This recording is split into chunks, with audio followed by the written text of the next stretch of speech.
Hi, guys. Welcome back to Living in Alignment with Madeline Hope. I feel like I have so much to catch you up on this week because last time I recorded was like 2 weeks ago. I was getting ready to leave for vacation, and now I'm back, and I genuinely feel like I have lived an entire little character development arc while I've been gone. Last week gave me such a clear contrast between the version of myself I've been trying to step into and the version of my life I'm actively outgrowing.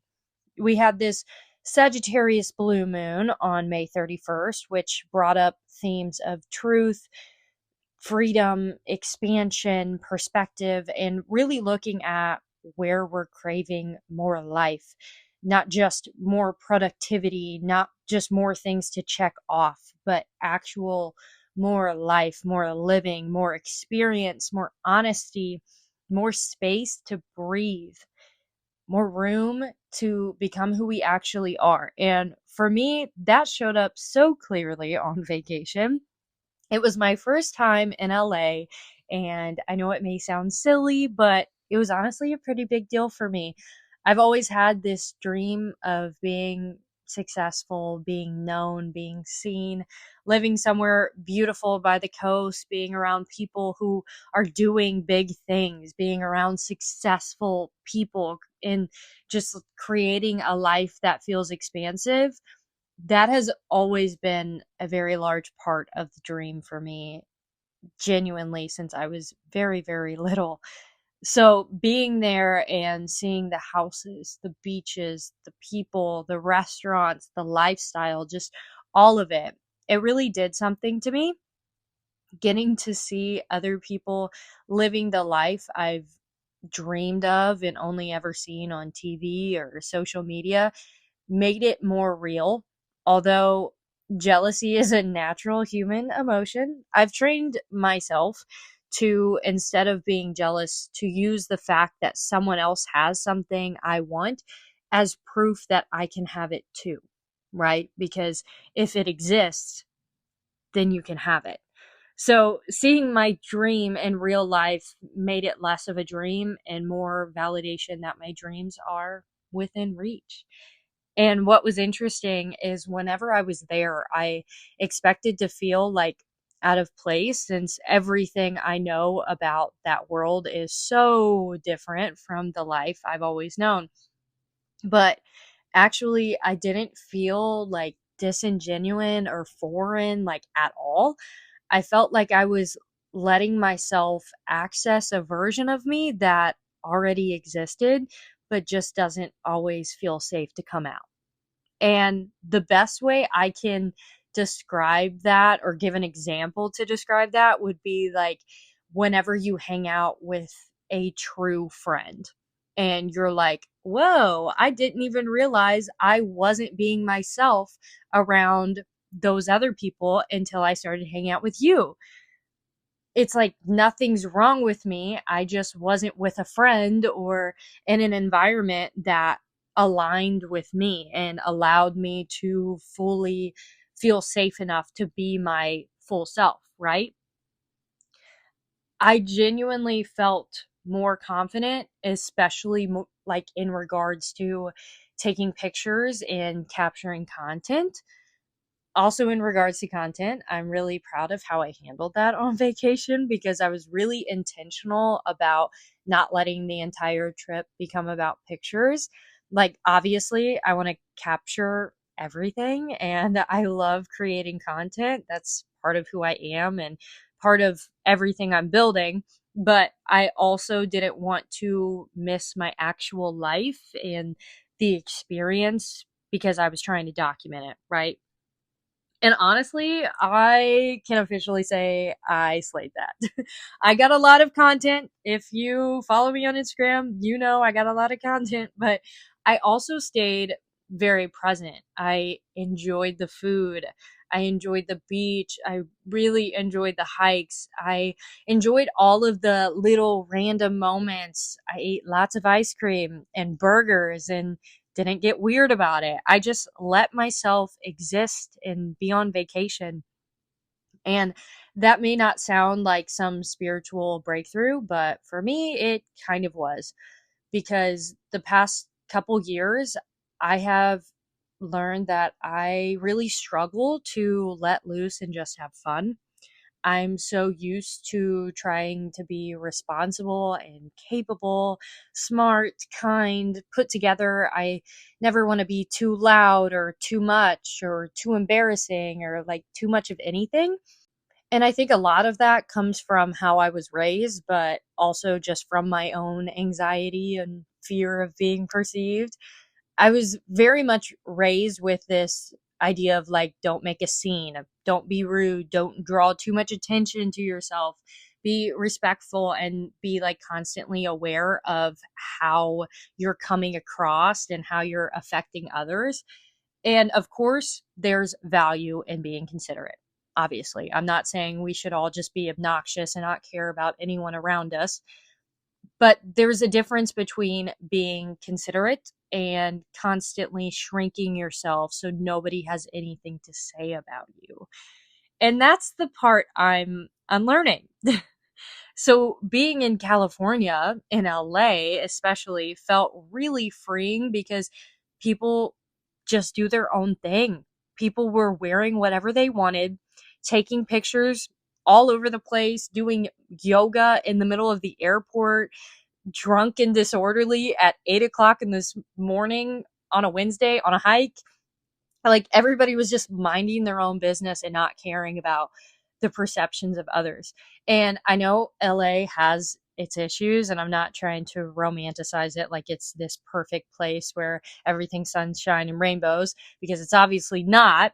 But there was something about being there that made me realize how much energy I spend trying to make myself digestible for people. And that is very Sagittarius full moon energy, because Sagittarius is all about truth. It's freedom, it's expansion. It's the part of us that starts asking, why am I living so small? Why am I acting like this is all there is? Why am I letting fear decide how much of myself I'm allowed to express? So when everyone has been asking me like, "Oh, how's vacation?" I've of course been just like going with the easy answer of like, "Oh, it was fun." But if I'm honest, I'd probably say something more like, "It changed my life and reminded me who I am when I'm not constantly in survival mode." I just stuck my tongue out to like add emphasis on the point, but like you couldn't see it, but still had to tell you. And I think that's what a lot of us may have been feeling in different ways, obviously. Sometimes we don't realize how contracted we've become until something gives us room to expand. And then once you feel that expansion, it's really hard to go back and pretend that that contraction feels normal, right? It's like how Ed and I used to live in a 350 square foot apartment with two cats, and we were totally fine. Like we were genuinely vibing.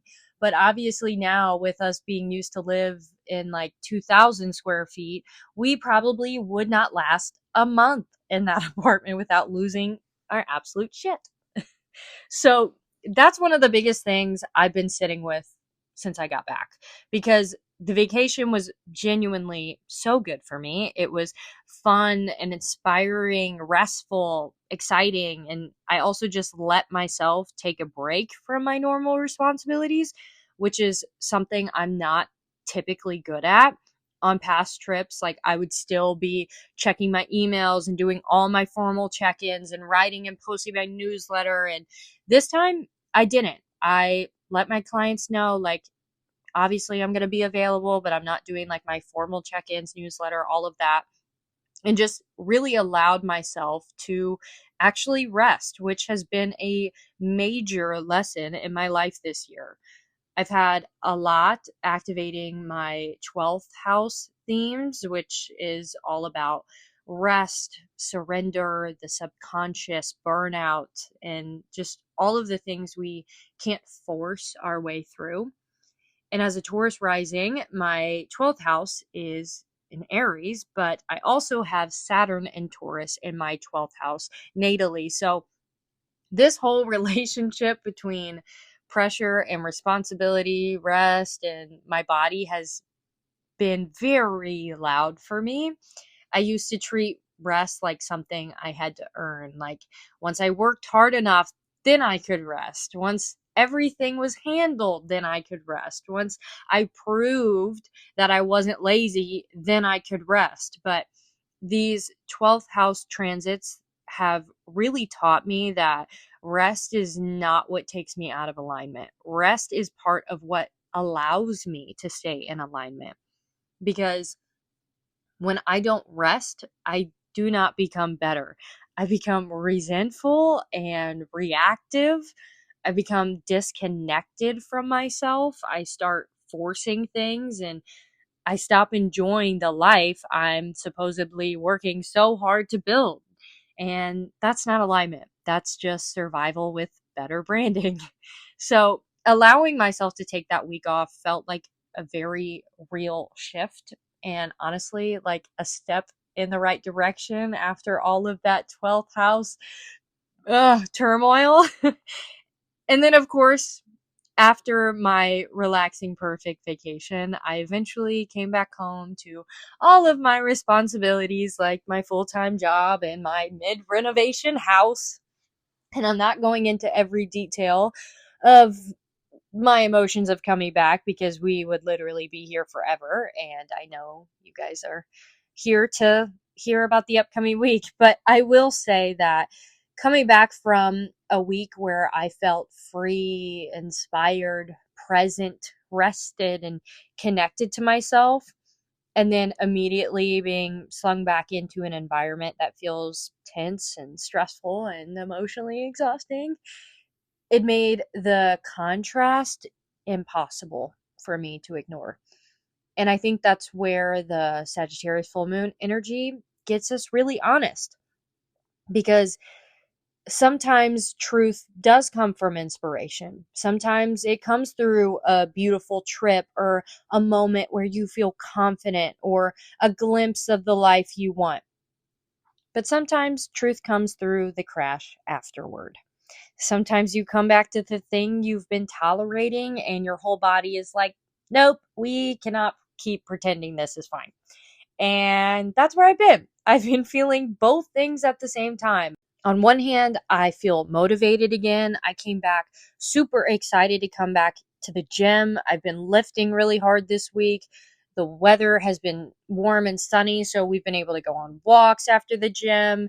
And I've been super excited to record this podcast. Like, I feel super excited to get back in my routine. I feel like I'm locking back in, but not in a punishing way, like how I have in the past. More in like, okay, I remember who I am and I want to take care of her kind of way. But on the other hand, I have also felt very frustrated and stuck, especially in regards to my career, because I have been working extremely hard for a long time. I work really long hours, and I've been super intentional and consistent with creating content for years. I've been building my coaching business and my overall brand, and I've been putting myself out there a lot. I've been growing and learning a lot overall, and just trying to become the person I know I'm meant to be. Like, just working really hard on myself these past few years. And I would be lying if I said I don't get discouraged sometimes. Like, I'm just, we'll sit here like, okay, where is it? Where's the success? Where's the freedom? Where's the money? Where's the audience? Where's the moment where all of this work starts to finally click and, pay off? And then I breathe, and I have to remind myself that I am 26 years old. This is the season that I'm supposed to be building. This is the season where I am learning, where I just need to keep showing up even when the results aren't fully here yet. But I also think that there is a difference between being patient and being passive. because after coming back from the perfect week to the stress of my current life, I could have spiraled. I could have sat there and felt sorry for myself. And honestly, part of me really wanted to. But instead, I used that pain and that frustration to motivate me to continue to work harder on my future, my goals, and my ambitions. And I've actually made a lot of steps this week to get me there. And even though a few days of action won't magically change everything, it did remind me that frustration is still energy. And if I don't direct it, it turns into resentment. So I think that's the bridge from last week into this week. The Sagittarius full moon showed us the truth. It showed us what we want. It showed us where we feel free. It showed us where we're tired of shrinking. But now as we move into this next week, the question becomes, what are we doing with that truth? Because seeing it is one thing, living differently because of it is another. So, with all of that in mind, let's get into the astrology of what you came here for June 5th through June 12th, which really does feel like the integration point after everything the Sagittarius full blue moon brought up. At the start of the week, the sun is still in Gemini, so the mind is active. We're processing, we're talking, we're thinking, we're questioning everything, we're trying to connect the dots. Gemini season is always a time where information is moving quickly. Conversations are flowing. Our attention can feel very scattered. We may feel like we're seeing 5 different sides of the same situation. And this can be helpful, but it can also be overwhelming because Gemini wants to understand. It wants language, context, options. It wants to figure out what everything means. But with Mercury in Cancer still this week, we're not just thinking logically, we are thinking emotionally. So with Mercury in Cancer, it brings the mind into the body and the heart. So, as you probably have already been seeing, people are a little bit more sensitive. Conversations feel a little more personal. Words may hit a little deeper. Memories may start coming up that are a little sensitive. Family dynamics may be a lot louder. Old emotional patterns may show themselves through just everyday conversations. And if you're someone who tends to intellectualize your feelings, hello, my Aquarius moons, this may be a week where you are really struggling to do that. You might know the logical answer and still feel really emotional. You might understand why something is happening, but still feel very hurt by it. You might be able to explain what's going on perfectly, but still be exhausted by having to explain it. This is Mercury in Cancer. It's like, yes, I understand, but I'm also a human being with feelings. This transit is asking us to stop treating emotional information like it's less valid than logical information. Your body, your reaction, your exhaustion, your resentment, your desire is all data. That doesn't mean every emotion needs to be acted on immediately, but it does mean that we should listen to what it's trying to tell us. We should collect the data and at least consider it, right? And then we have Venus and Jupiter in Cancer as well, which is a lot of Cancer energy. And because Jupiter is in late Cancer, these themes are expanded, which makes so much sense because I've been feeling these Cancer themes majorly in my life this past week. So even though we are in Gemini season, there is this emotional, tender, protective, nurturing undertone. Cancer wants safety, it wants home, softness, belonging. It wants to feel emotionally cared for. It wants to know that the people and the places we give ourselves to are actually nourishing us back. So this week may bring up questions like, where do I feel safe? Where do I feel emotionally drained? Who feels like home? What routines nourish me? Am I taking care of myself, or am I just keeping everything functioning? This can be beautiful energy for reconnecting to your body, your home, your loved ones, your routines, your food, your softness, your creativity, and the part of you that wants to be cared for. But the shadow is emotional overextension, trying to mother everyone, trying to make everyone feel okay, taking responsibility for moods that aren't yours, overgiving because you feel guilty, letting nostalgia or attachment keep you in something that's not actually good for you. So be mindful of that, because Cancer energy is loving, but it can also cling. Remember, Cancer is the mother of the zodiac. It can say, but I care about them. And that can be true, but sometimes caring about someone doesn't mean carrying their entire emotional life, right? And that is a big one this week. And with all of this emotional Cancer energy, I also want to mention Mercury squares Saturn around June 9th and 10th, because I think this is a very important piece. Mercury is still in Cancer, so our thoughts and conversations are already more emotional, more personal, more connected to family, safety, home, our inner world. But when Mercury squares Saturn in Aries, there can be this pressure around saying the thing. It can feel like your words are heavy. It can feel like you're afraid to be misunderstood.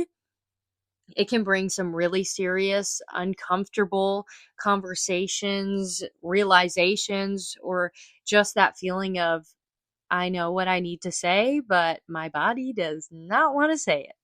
And I think this matters because with all of this Cancer energy, we may already be feeling more sensitive. I know I am. Then Saturn comes in and asks for maturity, boundaries, responsibility, and structure. So this is not necessarily the easiest communication energy, but it can be extremely useful. If I level with you guys for a moment, I'm already seeing this build in an area of my life. And although I know it's for the best and there's no use in fighting it, I am scared for this. I'm scared for what's going to happen with this transit. And my body has definitely been really sensitive to this situation in particular, which makes the situation that much harder to confront.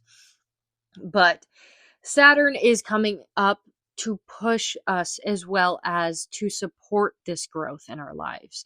This is everything is happening for a reason, right? This is supportive energy, because sometimes Mercury square Saturn forces us to stop dancing around the truth. It asks us what needs to be said clearly. Where do I need a boundary? Where am I making something harder because I'm afraid of disappointing someone? Where am I taking responsibility for something that's not mine?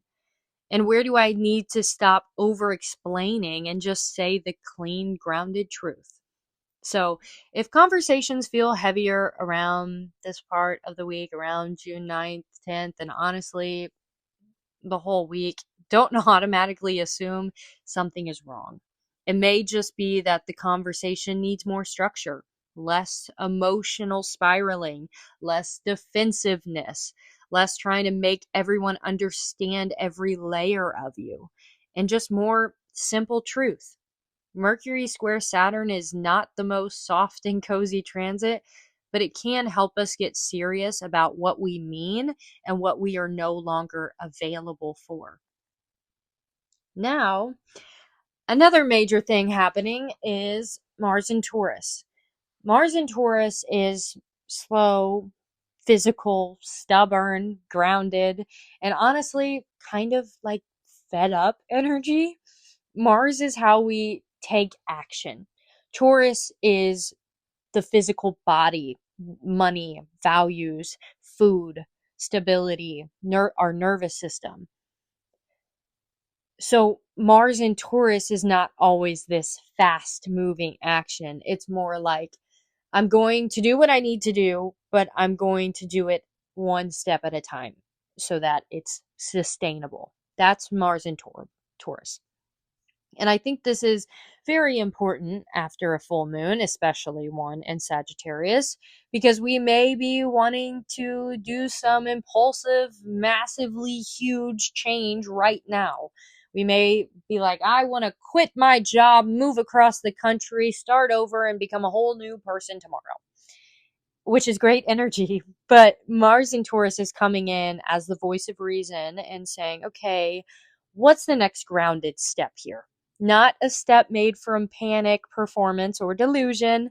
The real step: applying for a job, going to the gym, eating a healthy meal, setting a boundary, cleaning your space, taking a walk, saving the money, having a conversation, or just deciding that a conversation needs to be had. Mars in Taurus reminds us that freedom is not just a feeling. Freedom is built. And usually it's built through boring, consistent actions that your future self will thank you for. Another major background piece this week is Uranus and Gemini, which has been there since the end of April. So this isn't like anything new, but we are still in the early stages of adjusting to it. So we are really feeling the beginning of this shift, and I want to mention it because of that. Uranus has been in Taurus for years, about 8 years, shaking up our relationship with money, our body, food, stability, values. And now that Uranus is in Gemini, we're entering this longer collective chapter around communication, media, technology, information, education, transportation, social medias, and just ideas in general. So even though it's not entering Gemini this week, it's still very relevant to the energy we're living through, especially whenever we're looking at society as a whole. Uranus has a lot of influence on society. So this is one of those transits that we'll be unpacking for a long time. So I don't want to pretend we're going to understand the whole thing in 1 week, but we may start to feel the early sparks of it. Like, we may already be seeing new ideas, new ways of communicating, restlessness, mental breakthroughs, changes in media, changes online, a different relationship with content or technology, learning, or different ways of sharing information. Collectively, this is a huge mental shift. Personally, this week may bring a little jolt of clarity, like, oh, I need to say this differently, or I need to start learning more about this, or I need to stop consuming so much and start creating, or I need to change the way I communicate, or I just need to stop letting other people's opinions have so much access to my mind. Those are all very Uranus and Gemini themes. And because Pluto is still retrograde in Aquarius, there is still this deeper transformation happening around truth, power, voice, community, and the future. So we have Uranus in Gemini and Pluto in Aquarius, which is a lot of air sign energy. This can be incredibly innovative, but it can also feel like our mind is going 500 miles an hour. So if you feel mentally overstimulated, that makes sense. But the invitation is not to believe every thought. It's just to notice which thoughts are actually liberating you and which ones are feeding your anxiety. There is a difference between a download and a spiral. A download feels clear, even if it's intense. It's like intuition. A spiral, which is like fear, feels urgent, punishing, and like you need to figure out everything right now. So that distinction really matters. Does it feel clear and intense, or does it feel urgent and punishing and stressful? Then on June 8th, we have the last quarter moon. And the last quarter moon is always a turning point in the lunar cycle. It's not the big emotional peak like the full moon, and it's not the fresh start of the new moon. It's the moment where we ask, what needs to be adjusted? What's no longer working? What needs to be released before we begin again?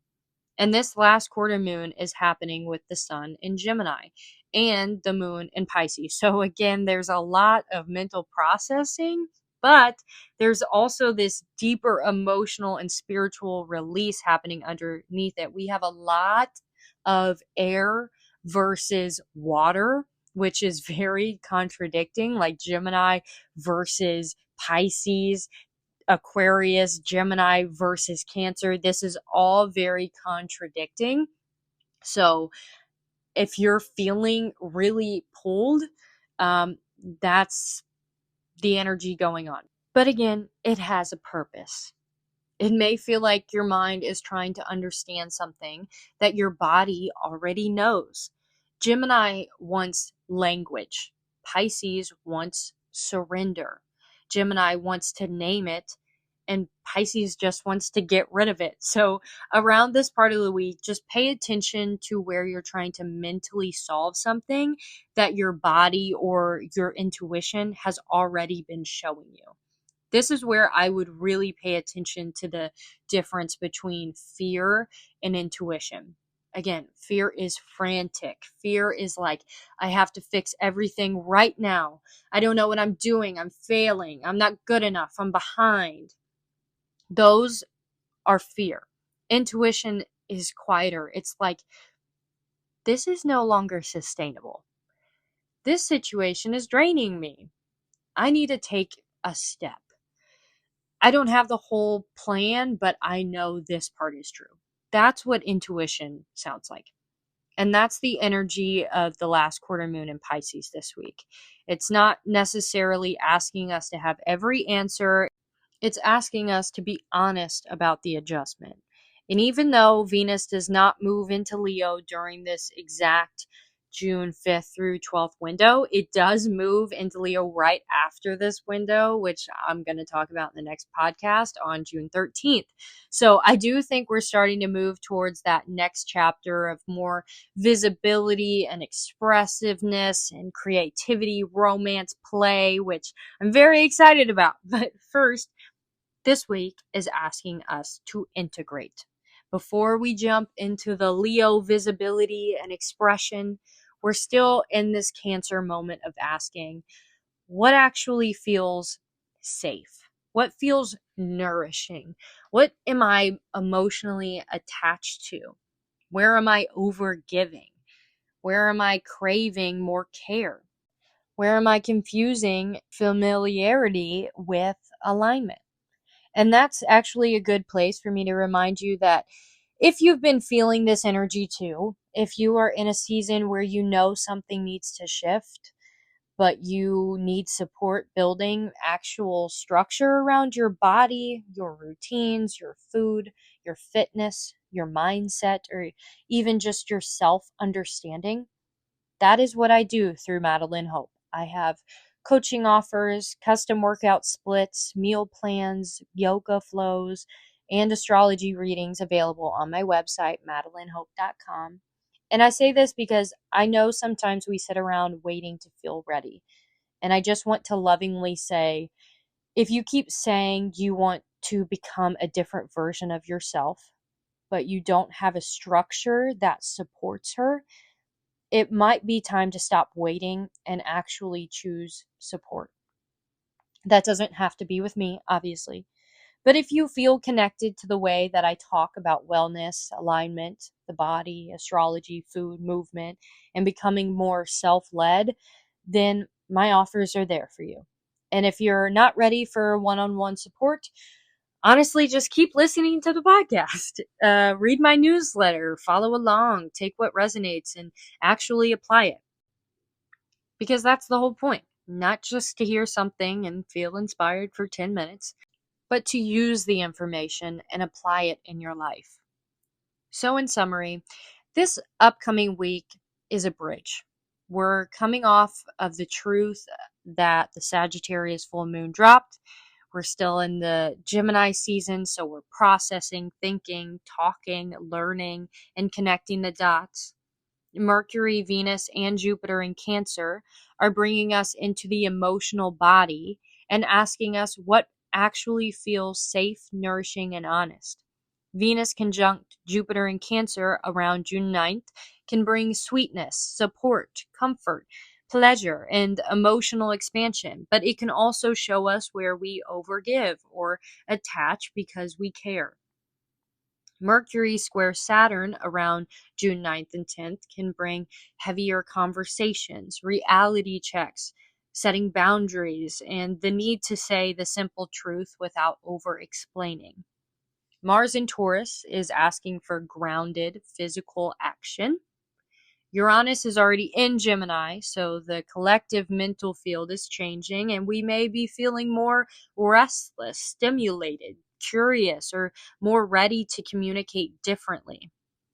The last quarter moon in Pisces on June 8th asks us to adjust and release what isn't working. And Venus entering Leo comes right after this week on June 13th. So we are moving towards visibility and expression. But first, this week asks us to actually integrate what we've learned. So if I had to summarize the week in one sentence, I would say this is the week where the truth stops being just a realization and starts becoming a responsibility. And I don't mean that in a scary way. I mean, once you know something, you can't unknow it. Once your body shows you what feels good, you can't pretend the draining thing feels the same as that, right? Once you feel yourself expand, contraction becomes harder to tolerate. Once you remember what you want, you have to decide if you're going to keep acting like that matters.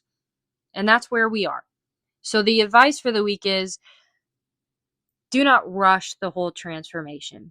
Don't make huge choices just because you're emotionally activated. But also don't ignore what you know. Take the next grounded step.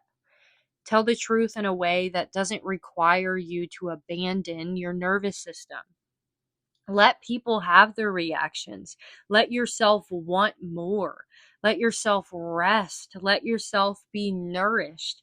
And when your mind starts doing the thing where it tells you that you need to know more, do more, be more, prove more, fix more, carry more, come back to your body because your body is giving you the truth. And sometimes the body knows before the mind can explain it. So here are your journal prompts for the week. Where did the Sagittarius full moon on May 31st show me a truth I can't ignore anymore? What version of myself did I get a glimpse of recently? And what would it look like to support her in my daily life?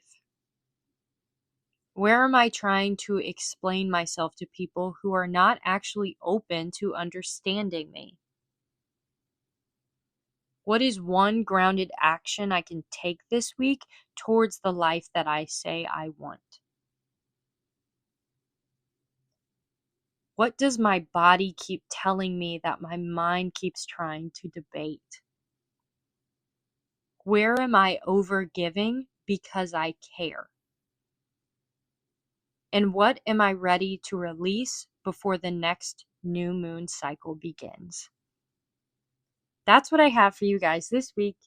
I missed you guys. I really did. I am so grateful for the 12th house transit turmoil that I went through because it really did harshly teach me that I need to prioritize rest and surrender at times because through doing that on vacation, I truly came back so much stronger in my passions and ambitions. And I honestly was getting a little bit overwhelmed and, uh, yeah, just really overwhelmed. And everything that I used to enjoy started becoming a chore a little bit. And I've learned that that means that I'm not listening to my body and I need to relax and try to release some pressure. And that vacation came at a perfect time. And I'm very proud of myself for allowing myself to prioritize my well being and not prioritize what potentially people could have thought about it. And yeah, so I came back very excited for this podcast recording, and I hope it was enjoyable and reaffirming. As always, take what resonates, leave what doesn't. Don't use astrology to spiral. Just use it to become more honest, more present, and more connected to yourself. I love you guys. Thank you so much for being here. And I'll talk to you next week. And until then, stay grounded.